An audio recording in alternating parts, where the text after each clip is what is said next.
for coming, everyone. Essentially, I'm going to be talking about how to get real-time insights with data, and primarily focused on IoT or anything that involves bringing data in real time to your systems, mainly focused on the infrastructure side. It'll be a little tougher to ask questions at the end, but we do have a booth here. We can chat later there, or you can just come on up after the session. We can chat here, okay? So first, let's talk about the cloud. I think I've talked to a lot of different customers here and a lot of attendees that are saying, hey, we have a lot of our data in transactional databases, or we have it in Kafka, we have it in different locations, but we're trying to query it all and we're doing so in-house. I think it's important to consider the cloud as an option.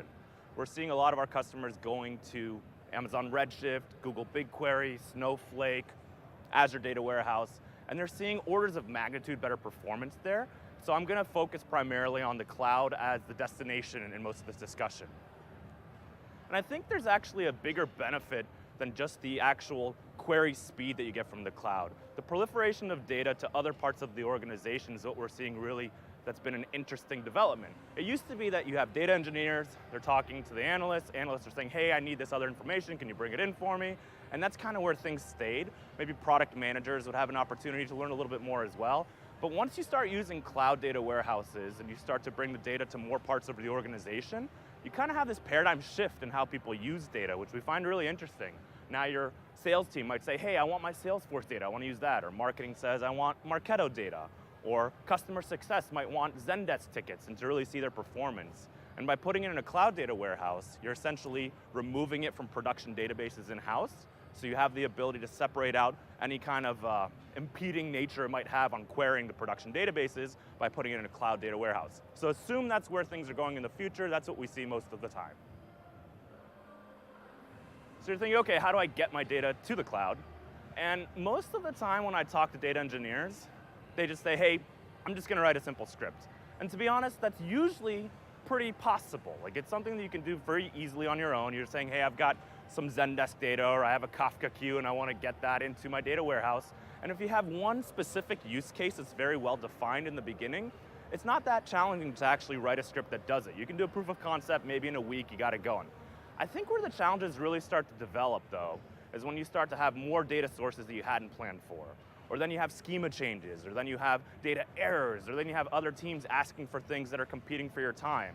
So I think planning for the future with your data and having a lot of real-time data starts to become very cumbersome over time, and writing a simple script just doesn't cut it in the beginning. So you could say, okay, well, talk to me about the whole kind of four-step plan here, right? We see a lot of our customers that have real-time data and batch data in different locations. It could be MySQL, MongoDB, Postgres, so transactional databases. It could be flat files like CSVs or JSON lines. It could be SaaS sources like Salesforce, Marketo, Jira, Zendesk, or real-time events from SDKs, Kafka, Kinesis, right? And this is where I'm trying to focus mostly today, just because we're seeing a lot more proliferation of people saying, hey, I want my data now. I don't want to have to wait 24 hours or 48 hours to do this. And so you've got four key parts to this, right? Those data sources I just mentioned. At the very end, you're going to be using some sort of BI tool like Tableau to kind of query the data and visualize what you're trying to understand. A step before that is where you want to store the data. And as I said before, cloud data warehouses make the most sense for us today. So you've got Snowflake, which has a booth right there, Amazon Redshift, Google BigQuery, Azure Data Warehouse, all great options.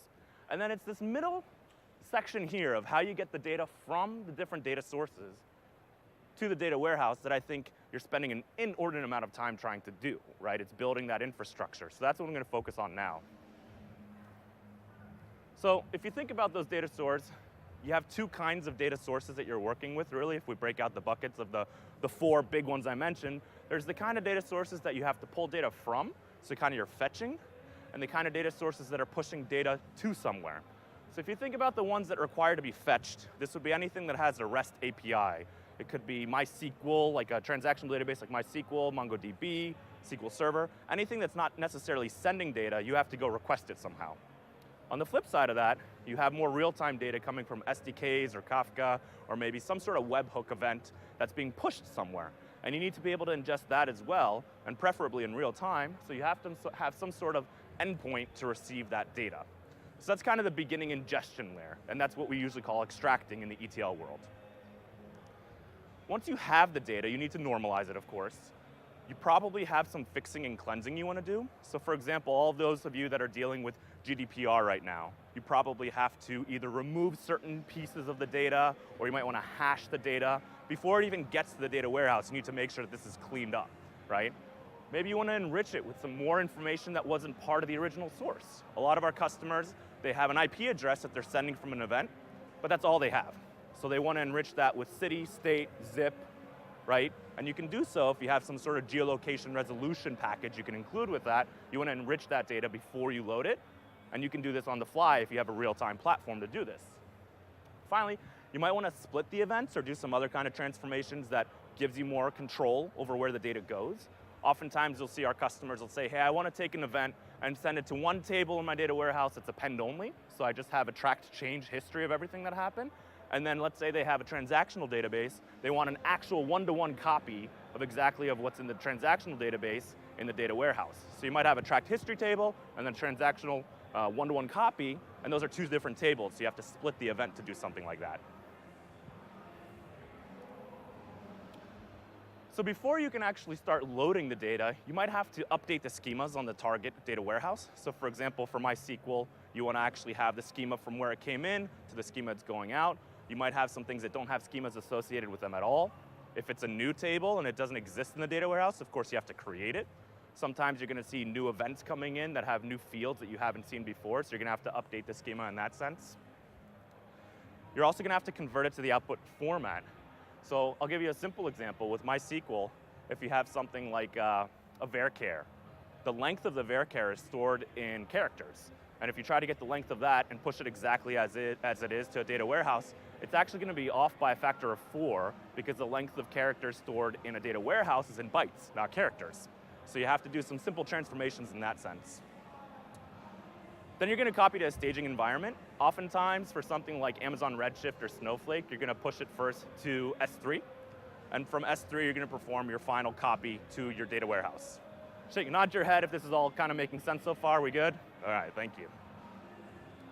Now, I do think we're seeing a little bit more of in the ETL world, we're seeing kind of like an ETLT, where you're going to do maybe little transformation on the fly, and then a little bit more transformation after the fact in the data warehouse. So consider that like E little t L T. And the big transformations you might do after the fact would be something like a join or any kind of big SQL jobs you want to do. If you need to do anything in a batch-based format, you can't really do that on the fly in real time. So that's going to go after the fact in the data warehouse. So you're thinking, okay, if I'm going to have real-time data, which is ultimately the goal, you might encounter 3 big challenges, and I think the biggest one is managing dynamic schemas. Like schemas are going to be changing all the time, as I mentioned. You don't want to manually have to go update that yourself, so having a system that can manage dynamic schemas becomes really important for your own sanity, really. Second piece is handling errors. The goal of real time is for the data to continue to flow. If you do have an error of some sort, you don't want that to stop the data pipeline. So having a system to handle errors and fail in a safe way, that you have a safety net to keep that data and not lose it and maintain the good data continues to flow, it becomes really important. The third piece I think is a big challenge is not having duplicates of your data. So having the data, making sure it transmits at least once, but only once, because you don't want to have duplicates. And that actually becomes a challenge that I'll show you how we do this. It's a little bit different than what you might expect. Or maybe it's exactly what you'd expect, we'll see. So first, let's tackle dynamic schemas because you know they're always changing. We've encountered a lot of different types of schema changes working with customers. You're going to have new tables that are coming in from a transactional database, let's say, or you have new columns coming in. You might be working with a database like MongoDB that doesn't even have a schema associated with it at all. Maybe new types of events are coming in that you didn't expect, so your devs are starting to send new kinds of track changes that you weren't expecting, so you're going to have new fields. Work with a lot of server ops teams and DevOps. They have logs. I've never seen a DevOps team standardize on one kind of log format, so you're going to constantly have changes in kind of what data they're sending. In the future, as I said before, sales teams and marketing teams might say, hey, I see you've got this great data pipeline. I want to add Salesforce data. I want to add Marketo data. Can we do that? So constantly changing in kind of the schemas you need to work with. So at Alooma, when we built this out for ourselves and for our customers originally, we started with kind of a guesstimate format where we said, okay, let's look at the data that's coming in and take statistics on this data. And based on those statistics, we can sample and figure out and kind of infer this should be a string, or this should be an integer, or this should be a Boolean. Whatever we think it should be, we kind of applied that. And it worked pretty well for about 85, 90% of the time. But the problem was in that last 10% of the time, you didn't know that the data wasn't correct until you actually queried it. And I think that becomes a real challenge because you didn't necessarily make an error, but you won't know till after the fact. And I think one of the biggest culprits for this is timestamps. Oftentimes, you expect a timestamp to be a certain format, but let's say it comes in milliseconds or seconds instead, and you might think, well, that's an integer or that's a float. But really, it's a timestamp, and you won't know that until you actually go to query it. So that becomes kind of a challenge. So our next iteration of this, we evolved a little bit and said, you know what? Let's guess when there's no schema associated with this, but if there is a schema associated with the source data, why don't you query for that schema originally? So like MySQL, Salesforce, anything that has a schema associated with it, you can grab that ahead of time and appropriately apply that to the data warehouse. So that worked much better.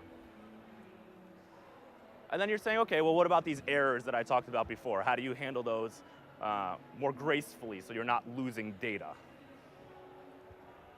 So we took a sample of about 1 billion events across our customer base, and we wanted to really get a sense for where all these errors were coming from, why are they happening, how can we address them. And the biggest swath of errors that we were seeing is actually what I was talking about before with those failed value conversions, like something that seems like it should be correct but isn't, like timestamps. So about 37% of the errors we saw were related to that sort of situation. The other one that I see pretty often, that I actually think this is underrepresented, I feel like I see this more than it's showing here, but when somebody tries to push a string to what was originally mapped to like an integer field, they just change midstream what the data type was. That's an error that you can't really resolve very easily. You have to change the data type on the data warehouse, then you have to remap it in some sort of pipeline that you have, but you don't want to lose that, right? So the way that we manage this is you want to make sure that you store all of the events coming in and the details of their failure in the raw format. And I'll explain why in a second. You want to make sure that you catch all of these, right? And you also want to make sure that you catch all of these at any point of your data pipeline, whether it be the extraction point or the transformation point or just before it's loading. At any point in this, there could be an error, so you want to make sure that if it doesn't work, you push that aside while you let the good data continue to flow. And I said you want to store the raw data, because if you're going to reprocess it from the beginning later, you don't know at what point it failed, so you don't know what kind of transformation already occurred on it, so you want to essentially start with that piece of data from scratch. Also, your team is going to want to be able to see what the errors are, so having some sort of interface or way to actually understand where the errors are coming from and what you can do about it becomes really invaluable. Now, the challenge with having data errors pushed aside while good data continues to flow, especially in real-time data, is you got to be aware of the kinds of transformations you might have made that, for example, could cause a pipeline loop. Let's say you're splitting an event, right? So you're splitting an event that has an error, and you're splitting it, and it goes right back through the process, and it splits again. So you have this loop of splitting an event that continues to have more and more errors. Or let's say you have multiple pipeline destinations, like you're thinking, I want to take some of my data and push it to Snowflake, and I want to take some of my data and go to S3. But if you have an error in one but not the other, it gets challenging to know where that error occurred and how you can reprocess something that doesn't necessarily get pushed to one output but should get pushed to the other. So that becomes a challenge. So you can see how this gets pretty complicated when you're really focused on real-time data coming from multiple devices. So you want to make sure to have the raw data stored separately if there's an error. So the first implementation we had of this was essentially a Kafka queue under the hood. And then we had metadata on each failed event. So for example, we'd have the failure reason, if it was a type conversion error or if it's a mismatch. We also kept metadata on the number of times this event has failed, which actually becomes really valuable for you to resolve errors later, to see, hey, has this been through once or 10 times? What's the problem here? We also sent notifications to our data engineering team that says, hey, this error has occurred, you should check it out. And originally we stored this in Redis. We took kind of a sample of events and we kept it there, and we allowed people to query that to see what the errors were. But that quickly became too cumbersome and it wasn't granular enough for what we were trying to understand. So I think we actually tried a second version of this that even built a nicer UI on top of it, where essentially you would be able to see where the errors came from, like the input that you were working with, what schema output it's going to, what the error type was. And we aggregated in such a way because if you have, let's say 1 billion events coming through, and only about 100,000 of them have an error, you don't want to sift through 100,000 individual events. You want those aggregated because it's probably one error that caused those same errors or those same events to have an error. So you can see it all in one place. And to be able to see all of the events instead of just a sampling of them, we actually moved to Elasticsearch on the back end. So you're thinking, okay, I've got all these events flying through, and now you're telling me store raw events on the side and then reprocess them. Doesn't this mean I'm going to have duplicates? The data is not going to make sense to me anymore. And you're probably right, that would be a challenge. So how do you make sure to not accidentally overwrite newer data with old data that may have been erroneous? So writing data at least once, that's pretty straightforward. I think that's kind of been solved already. If you think about something like the TCP stack where it's sending a sequence of events and the endpoint is sending back an acknowledgement, if the receiver or the beginning point doesn't actually receive an acknowledgement, it just sends the event again. And there's a sequence counter on the end that says, okay, if my sequence is higher than the original event sent to me count, I just ignore that. I already know that I've received that event. So it doesn't matter if you send something twice in that world. And it's kind of append only, so you don't have to overwrite things. I think the problem starts to occur when you do have data that needs to overwrite older data, so it can't just be append only, and there's no atomic sequence counter to it. That becomes the challenge, right? This doesn't necessarily happen if you have just an SDK or Kafka that's sending real-time events, but it does happen if you have something, let's say, you're storing server logs or MySQL data or something in an application of some sort that does need to overwrite older data. And you want to make sure the data is sent at least once, but not more than that because you might have duplicates. So it turns out the way to address this, it's kind of a fancy term called idempotency, but really it just means if something is sent again for some reason, instead of trying to decide if it's already there or not, just overwrite that data. Make sure that you overwrite the original event, even if it's already there. So I think what makes this a little bit difficult is how do you figure out what an event is, right? Is it the event content itself? Do you have some sort of ID? And you have to track that ID, of course. Not all data warehouses support idempotency. It's actually really difficult in real time to go and update events as they come into a data warehouse. It really degrades performance. The other component of this, as I mentioned before, is you might have failures at different parts of the data pipeline. So being able to address where that occurred becomes a challenge because especially when it comes back up and after a failure, it might have kind of a certain number of events still in that process that it tries to resend without realizing that it might have already gotten past that. So you can start to see this becomes a challenge. So one of the ways that we tried to tackle this is, I'd say generate event IDs as soon as you can in the process. So for example, if we're reading something like MySQL, you're going to use a primary key and consider that the event ID. As soon as you can, or like really early in the process, that becomes an event ID.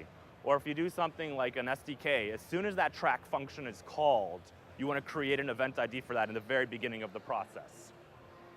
You also probably want to make the ID sequential or atomic in some sort of format. It's just easier to track for yourself. I think the other key factor here is when you're working with some data warehouses, it's really difficult to overwrite things in real time, so you might have to do it more in batches and create kind of a staging table before you consolidate into a final table. And the way that we address that is we'd have batch IDs, not just for specific events, but entire batches. In fact, if you're an Alooma user today, you probably have seen a lot of tables in the data warehouse.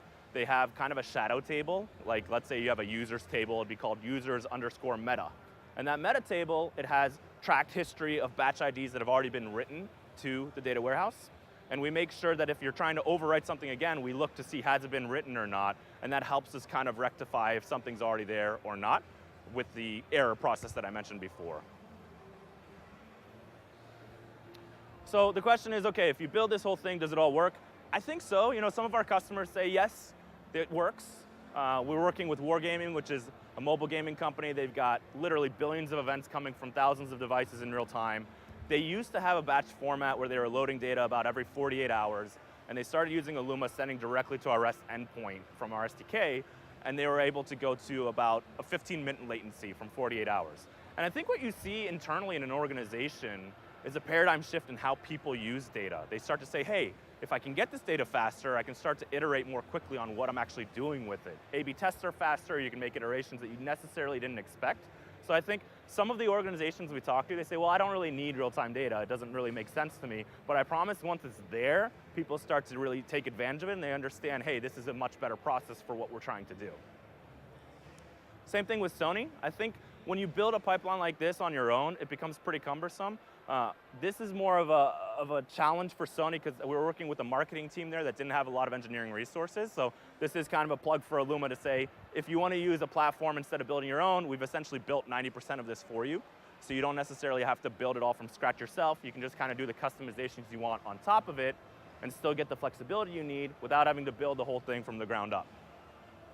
We're also working with Strava, Hotel Tonight, lots of companies that have real-time data, like Strava's got their events coming from the bands, Hotel Tonight, thousands and thousands of mobile devices constantly sending data. And for them, this is mission critical, right? They are booking hotels literally within minutes of seeing that data. So having real-time data for these kinds of companies, I think you're going to see more and more building infrastructure for real-time data becomes invaluable. So originally I was going to do a demo, but they won't let me use my machine, so I figured I recorded a demo of me doing it. I'll just walk you through it as it goes through. And you'll know that it's live because I made some silly mistakes in there. So like I'm just walking you through a pure unedited video. So let's see if it works here. Is it playing? All right, so you're looking at a login of Alooma right now. This is called our plumbing screen. I set up a few inputs in this platform. I've got some JavaScript SDK events, Python SDK events, webhooks. Everything goes through our code engine and mapper before it ultimately ends up in your data warehouse. So in this case, I'm going to go and add a new input for the first time. You can see we have lots of inputs directly out of the box, super easy to set up. If I wanted to do, let's say, a webhook, which is an endpoint that you can send events to in real time, you simply give it a name, and then you'd be able to get a token ID, and you'd be able to start sending events that will literally show up in your data warehouse within a minute. So it'll show you the ID here, and you'd use this either in your own pusher, or you could use our SDKs, or any other webhook that wants to send events. Super easy to set up. Another option would be, let's say, an S3 bucket. You know, some of our customers say, I've got lots of JSON lines and files, or I've got CSVs or TSVs. An S3 bucket is a super easy way to do this, or an FTP location. MySQL, very simple to set up once you give us access. So you can start to see, hey, I don't have to build all of this out on my own. I can start getting real-time events there. So I'm in the restream queue, which is the error log. I'm showing you there's nothing in the restream right now because I'm going to start putting fake errors in here so you can see in a second why this matters. Let's go over to our live view. And as I said, I'm going to send real-time events. Jupyter Notebook just to simulate an SDK being sent. So I'm using a JavaScript SDK and a Python SDK right now. And you can see on the left, now events are starting to load. Jupyter's not part of the platform. That was just to simulate events, right? So here are events loading in real time from me just sending those from the Jupyter Notebook, simulating an SDK, right? So this is what you would actually see in your platform. Right now, events are already starting to load.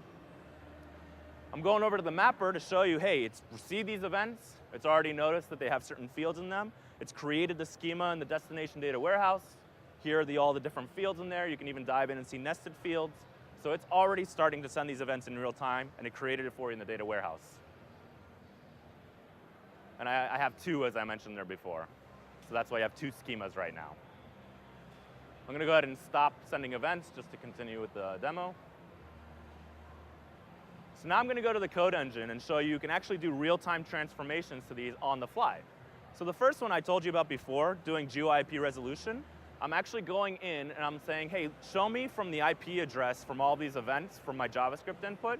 I want to see the country, the city, the state, the zip. I want to enrich that. So I did a sample on the left, and on the right here, you're going to see that I now have added on the fly fields like city, country, region. And all these fields added on the fly are going to automatically be created on the data warehouse side without you having to manually do this on your own. So you're now enriching it with more data than originally came in from the event itself. Second thing I did, I mentioned to you that I wanted to show you what happens with errors. So for the other input, I created an exception just to show you what happens when an exception is thrown. And I call this, hey, it's not a real error, just a demo exception. So let's see what that looks like now in the restream queue. I have over 1,000 events that have been thrown an exception. And this is what it looks like. It even shows you what the events were. I can dive into the events itself, and I can see, hey, there it is, not a real error, just a demo exception. I can see what the event is here. I can take it over to the code engine and sample that data specifically and understand why was this an error. So then that's what I did here. I'm gonna run a test on that sample. And you're gonna see exactly that error comes up on the right-hand side. So there's that error. It shows me exactly why it was erroneous. So at this point, the other thing I did was I said, I used that metadata I told you about before, the restream count. If something has been in restream, I said, you know what? Let's send anything that's erroneous into a new schema. So I set what's called event type, which in our world defines the schema output, to something called exception events. So essentially, using code, I'm now creating a new output. And you can see here, I already restreamed before. There it is already. Like I said, this is all in real time. I recorded this demo live in less than 5 minutes. All right, so there's the new schema called exception events. If I go into the metadata and I go to that field restream count, let's go see if I see it. Yep, all of those have been in the restream once, so that's where that actually came from. We do have some other features I just want to call your attention to, like S3 data retention. If you're doing real-time logging of data and there's no historical backup, you can keep the raw data in your own S3 bucket in addition to whatever you're sending to Snowflake or Redshift, which is really valuable. And the second thing you're seeing here is just a simple dashboard with some notifications on the right on what's going on. Most of our customers, they use our API to get information, and they'll use Datadog or they'll have PagerDuty hooked up to an email for information about errors. So you don't have to use this, but it is available if you want to. The whole thing is completely API driven actually, so if you don't want to use the UI whatsoever, you can do this on your own. So just some closing thoughts about this. You know, if you're going to go for data integrity, if you want to make sure that you have 99.999% of data integrity, you really have to build something that has schema management, error management, and the ability to make sure that data events are sent exactly once. You don't want to have duplicates. You know, we have a booth here over at 417. It's a little bit behind. It's over kind of on the far right-hand side there. If you want to catch some of this live and dive a little bit deeper, you're welcome to. I don't know if they allow answering questions in this environment, but I can hear you also. If anybody has a question, you want to shout it out, I'm happy to address any of your thoughts as well. Oh, yes.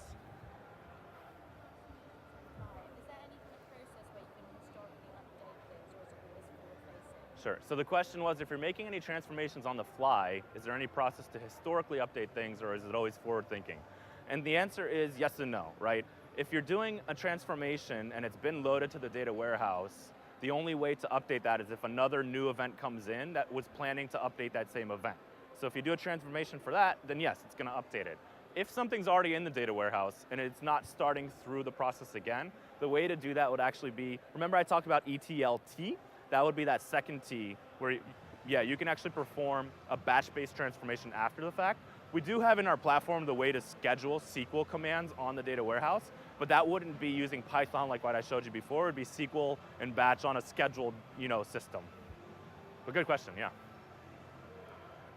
Any other questions? Yeah, over here. Talk a little bit more about security considerations. Sure. So security considerations was the question, and what are the main issues? I think two things you got to think about, right? There's the requirements that are going to be on your team, like GDPR. So if you're going to use an external vendor, you're going to want somebody that's SOC 2 Type 2 compliant, GDPR compliant. If you're in healthcare, you want HIPAA compliance. And a lot of cloud vendors offer that today. In fact, I'd almost argue that it's more secure than building in-house in a lot of ways, just because this is what their focus is, right? So in our world, we are SOC 2 Type 2 and GDPR and HIPAA compliant. And I think keeping data encrypted in both the connection and to the output and at rest becomes invaluable, right? So you could do this on your own, but I think it's creating a much more cumbersome process on your own team to do this. If you can find a vendor that has encryption kind of the whole way through, I do think that it's pretty secure. We work with financial services, healthcare, government, no problem. It really is up to your team, but what I'm seeing more and more is people are saying, hey, the cloud is inevitable. So you might as well start looking at it now instead of trying to say, okay, how far can I push this off because I'm worried about security? You're not alone. People have assessed. We work with customers like Facebook, Sony, Papa John's. Security is a concern for everyone. And I think it's kind of at the point where you're going to be just as good going with a cloud vendor, maybe even better than trying to do it internally, in my opinion. Other questions? Sure, another one? No? You'll ask later? Okay. Well, guys, thank you so much for coming. I really appreciate it. One more round of applause for how awesome you're all for being here. Thank you so much. Come to us in booth 415.